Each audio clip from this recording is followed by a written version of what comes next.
adik-adik, apa kabar? Semoga semuanya tetap dalam keadaan sehat ya. Nah, tentunya masih semangat nih untuk mengikuti pembelajaran kita pada hari ini. Sebelum itu ada pepatah yang mengatakan tak kenal maka tak sayang.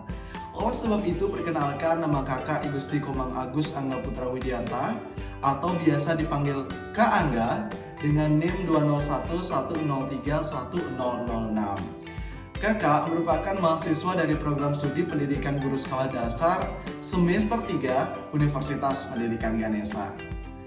Nah, pada kesempatan kali ini tentunya kakak akan membahas mengenai topik atau sebuah materi yang sangat menarik tentunya adik-adik. Yaitu materi apa ya kira-kira? Pada kesempatan yang menarik inilah kakak akan membahas mengenai sebuah topik materi yang berjudul Konsep Bangun Datar, Kesebangunan, dan Kongruensi Segitiga. Yang pertama adalah mengenai konsep bangun datar. Tentunya di dalam kehidupan sehari-hari, adik-adik sering nih menemukan implementasi dari konsep bangun datar itu sendiri atau penerapan dari konsep bangun datar itu sendiri. Nah, adik-adik coba simak deh gambar yang kakak berikan pada slide berikut ini. Jadi, pada gambar tersebut adik-adik akan menemukan dua contoh benda. Yang pertama adalah jam dinding dan yang kedua adalah penggaris. Kira-kira jam dinding ini berbentuk seperti apa ya? Bagaimana? Kotak? Persegi? Nah, kalau penggarisnya kira-kira berbentuk seperti apa? Ya, segitiga. Nah, dari kedua hal tersebut itu merupakan contoh dari penerapan konsep bangun datar adik-adik. Kak Angga, jam dinding itu sebenarnya bentuknya seperti apa ya kalau kita kaitkan dengan bangun datar, dan dari penggaris tersebut itu namanya dalam bangun datar apa ya Kak Angga? Nah, inilah yang akan kita pelajari pada hari ini. Namun sebelum itu, untuk lebih memahami dan memudahkan adik-adik untuk memahami konsep bangun datar, kemudian kesebangunan dan juga kongruensi segitiga, yang pertama perlu adik-adik ketahui adalah mengenai materi titik, garis, sinar, dan juga sudut. Yang pertama adalah mengenai materi titik dan garis. Pada bagian ini kakak menampilkan sebuah gambar, yaitu gambar sawah. Nah, dari gambar sawah tersebut kira-kira jika kita membahas tentang titik dan juga garis, kira-kira akan bisa kita simpulkan seperti apa ya? Ada yang bisa? Jadi, padi di sawah tersebut itu merupakan sebuah implementasi dari titik. Dan juga deretan dari padi tersebut, itulah yang dinamakan garis. Paham? Nah, coba adik-adik pahami kembali mengenai gambar tersebut. Jadi, padi itu kita ibaratkan sebagai sebuah titik.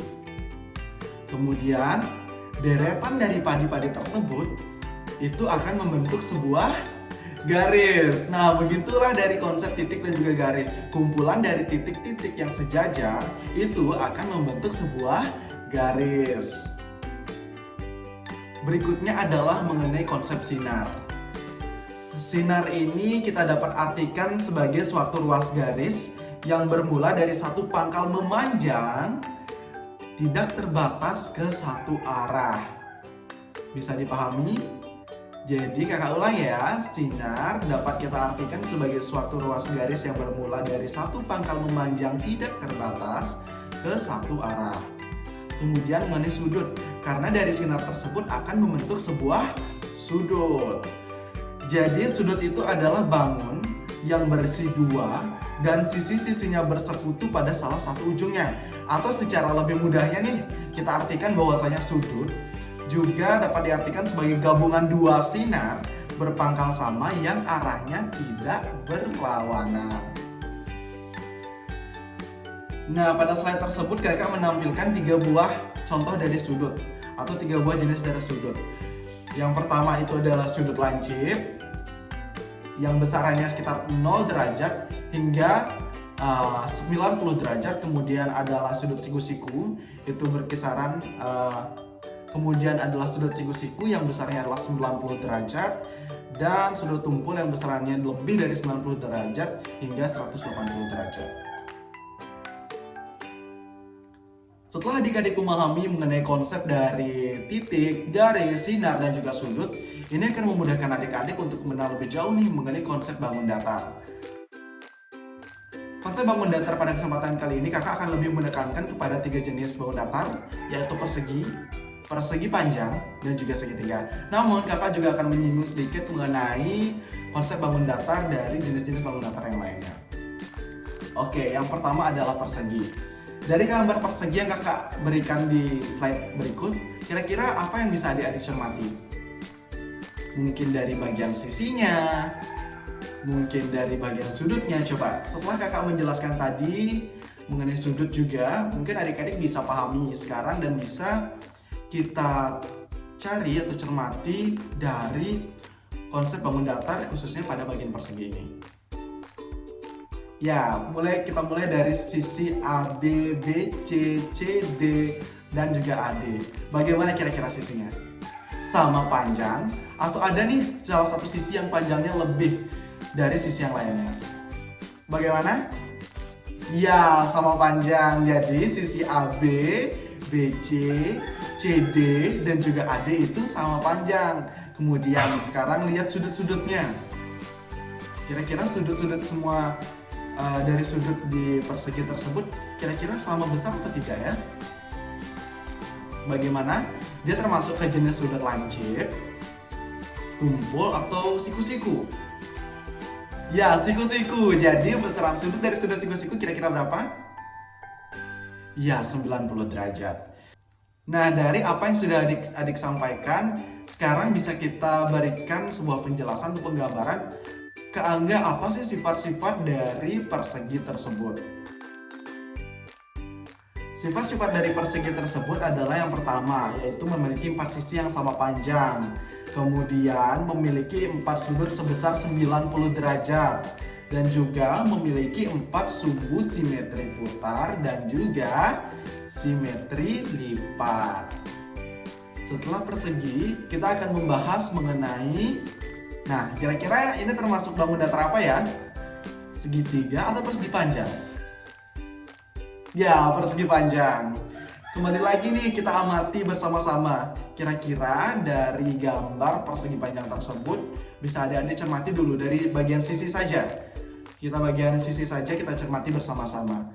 Bagaimana panjang sisi AD, AB, BC, dan juga CD? Apakah sama panjang? Sama seperti persegi tadi? Ya, jadi kita mulai dari sisi AD dan juga BC. Bagaimana? Ya, sisi AD dan juga BC memiliki panjang sisi yang sama. Kemudian sisi AB dan juga sisi CD memiliki juga panjang sisi yang sama. Berikutnya bagaimana dengan sudutnya? Ya, sudut dari persegi panjang tersebut membentuk sudut siku-siku, yaitu sebesar 90 derajat. Jadi Kak Angga bisa kita simpulkan seperti apa ya kira-kira dari sifat-sifat persegi panjang ini? Yang pertama yaitu memiliki 4 sisi, di mana 2 sisi yang saling berhadapan sama panjang, memiliki 4 sudut sebesar 90 derajat, kemudian memiliki 2 sumbu simetri lipat dan putar, dan juga memiliki 2 diagonal yaitu garis melintang yang sama panjang. Bisa dipahami mengenai konsep dari persegi panjang? Oke, setelah itu kita akan lanjutkan dengan konsep segitiga. Sesungguhnya dari segitiga itu sendiri terdiri dari beberapa jenis adik-adik, yaitu ada segitiga sama kaki, kemudian segitiga sama sisi, segitiga siku-siku, segitiga tumpul, segitiga lancip, segitiga cembarang, seperti itu. Nah, kira-kira segitiga yang kakak tampilkan pada gambar pada slide berikut kira-kira segitiga apa ya? Ya, jadi itu termasuk ke dalam segitiga sama sisi. Sifat dari segitiga itu sendiri yang pertama adalah segitiga siku-siku memiliki 3 sisi dengan satu sudutnya yaitu 90 derajat. Seperti halnya namanya yaitu segitiga siku-siku. Kalau sudah sudut siku-siku itu berarti besaran sudutnya adalah 90 derajat.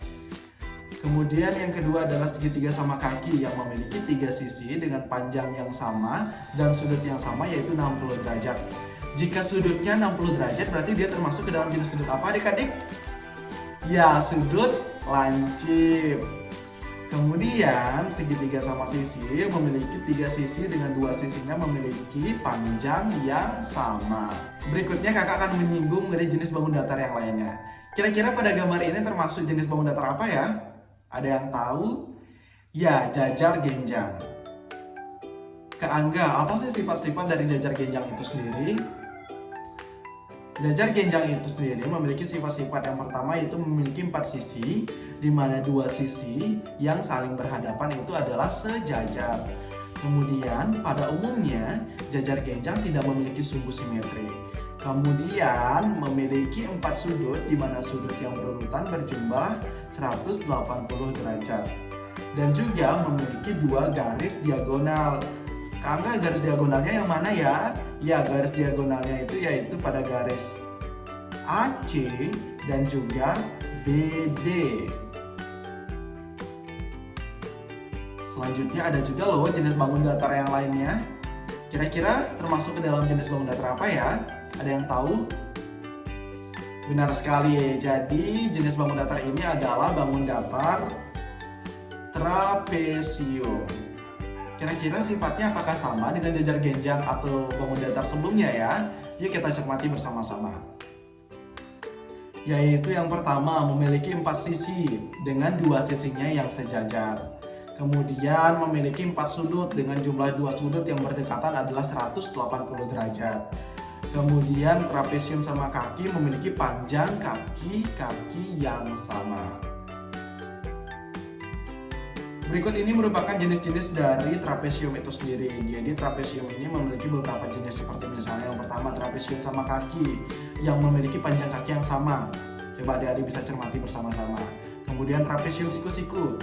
Jika kita membahas mengenai siku-siku berarti panjang atau besar sudutnya itu adalah 90 derajat. Atau salah satu sudutnya itu adalah 90 derajat.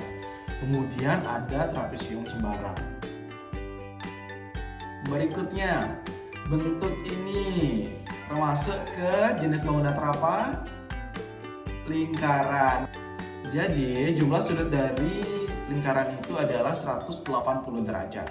Kemudian memiliki diameter yang membagi lingkaran menjadi 2 sisi seimbang. Kemudian memiliki jari-jari yang menghubungkan titik pusat dengan titik busur lingkaran. Nah adik-adik, demikianlah mengenai pembahasan kita yaitu mengenai konsep bangun datar. Selanjutnya kita akan menyinggung mengenai pembahasan kesebangunan dan juga kongruensi segitiga. Mengenai konsep kesebangunan, dari kata kesebangunan kira-kira apa yang bisa adik-adik cermati? Kesebangunan yaitu sebangun.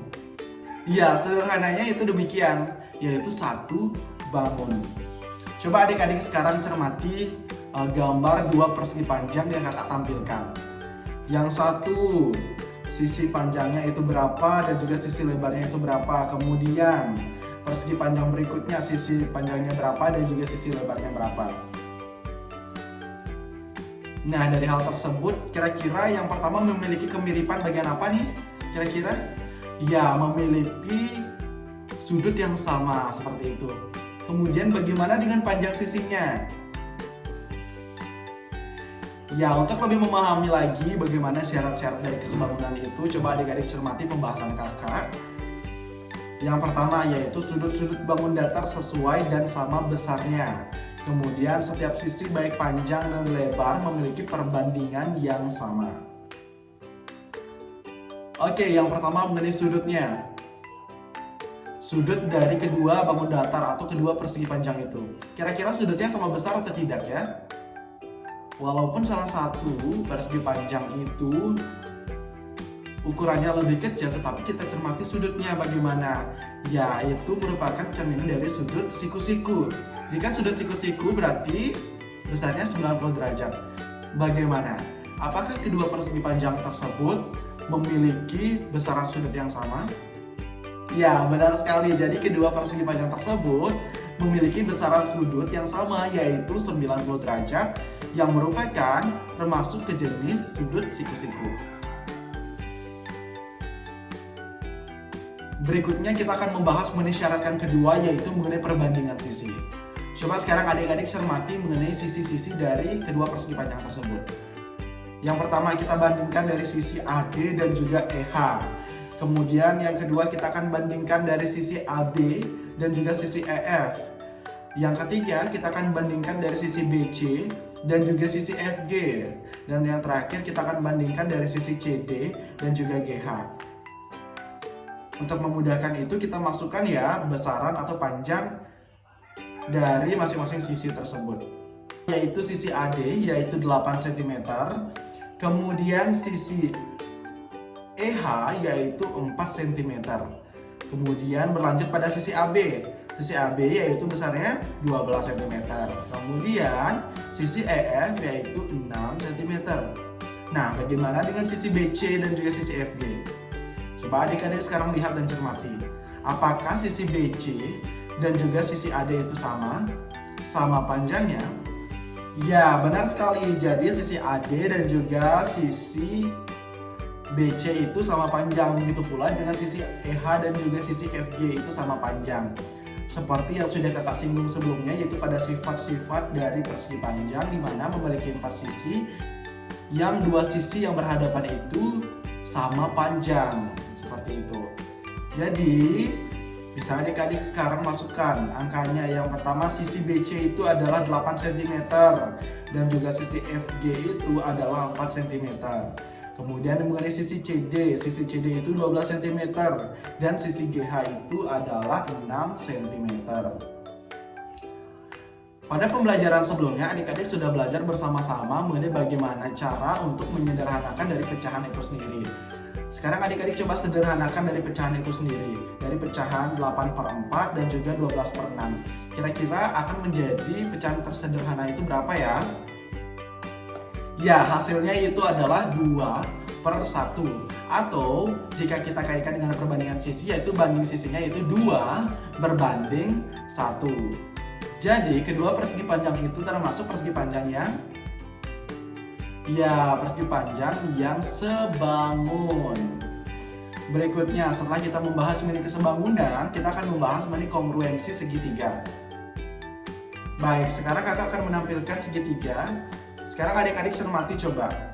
Dari sisi-sisi masing segitiga dan juga sudut-sudut dari segitiga tersebut. Apakah segitiga ACP kongruen dengan segitiga AMP? Kongruen, apa sih yang bisa adik-adik pahami atau adik-adik cermati dan juga adik-adik simpulkan mengenai kata kongruen? Kira-kira apa saja ya syarat-syarat bahwa dua bangun datar dinyatakan sebagai bangun datar yang kongruen? Syarat-syaratnya itu adalah yang pertama, sisi-sisi yang bersesuaian yaitu sama panjang. Kemudian sudut-sudut yang bersesuaian itu pula sama besar. Sekarang adik-adik kembali cermati mengenai segitiga tersebut, baik itu dari segitiga ACP dan juga dari segitiga AMP. Bagaimana? Apakah sisi-sisinya sama panjang?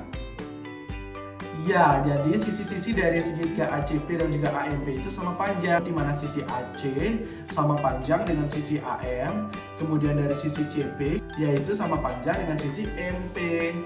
Kemudian mengenai sudutnya bagaimana? Ya, benar sekali. Lalu berdasarkan hal tersebut kira-kira bisa adik simpulkan bagaimana? Apakah segitiga tersebut termasuk kepada segitiga yang kongruen? Ya, benar sekali. Jadi segitiga ACP dan juga segitiga AMP itu merupakan dua buah segitiga yang kongruen.